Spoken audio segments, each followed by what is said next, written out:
It was a still, almost eerie Saturday evening when I finished arranging the living room. The atmosphere was quiet, the lights dimmed to a soft glow. The television screen was paused mid-frame, casting faint flickers across the walls. On the coffee table sat a small velvet ring box, open, its contents exposed like a wound. Inside, the broken remains of what used to be sacred. I sat completely still, chest tight, heart hammering in anticipation. She would be home any minute. For weeks I'd sensed the shift.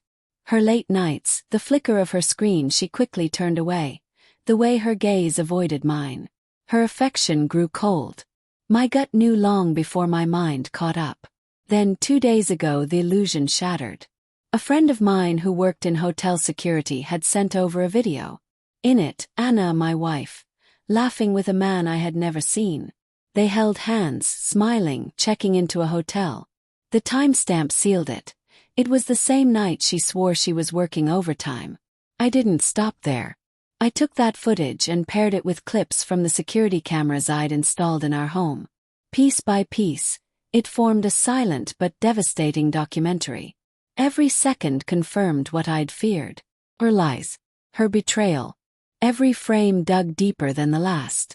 By the time her keys jingled in the front door, I had already hit pause on the final frame.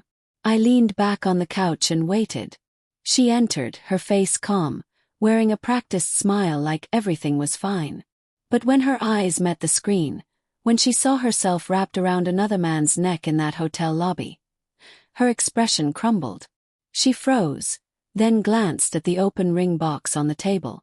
What is this?" she asked, her voice barely above a whisper. I didn't speak. I simply lifted the remote and hit play. The room filled with her voice.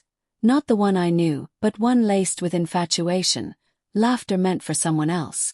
"I'm done with my husband," she giggled to him on screen.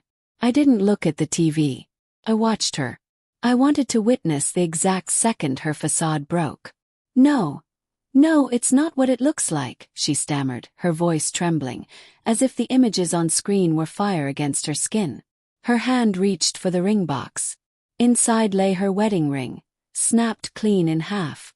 I'd discovered it weeks earlier, abandoned on the bathroom counter. Now it lay in the open, a symbol of everything she'd destroyed. She dropped to her knees, eyes wide in disbelief. No words came, just silence. A haunted, broken silence like her thoughts couldn't catch up. I stood and walked toward the door, slowly turning the knob. "You can stay tonight," I said, voice low and controlled. "But I want you gone by morning." Still nothing from her. Just the sound of ragged breathing, her gaze fixed to the floor. "I can explain," she whispered finally, her voice cracking beneath the weight of guilt. "It didn't mean anything. It was a mistake." Cold chuckle escaped me. "You don't accidentally cheat on someone for months, Anna. You don't just trip and fall into a hotel bed. This wasn't a slip, it was a choice. A deliberate, repeated choice." She stood, reaching toward me, tears now streaming freely. "Please," she pleaded. "We can fix this. I'll end it with him. I'll do therapy, anything. Just don't let this be the end." I shook my head slowly. "No. You ended it the moment you chose him. I was loyal. I trusted you. I loved you. And you set it all on fire." That's when she truly broke. The sobs came raw and uncontrollable. They tore from her like something inside had snapped. But I didn't go to her. That night I packed a bag and left. Crashed at a friend's place.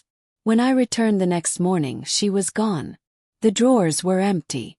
The closet cleaned out. She hadn't taken everything, though.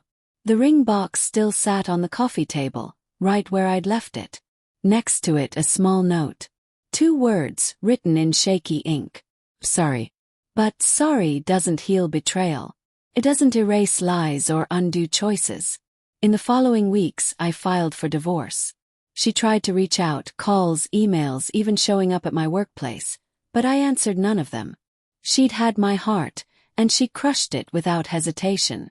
Sometimes I still think about that moment, when she looked at the screen, saw herself exposed, saw what she'd done, and couldn't speak.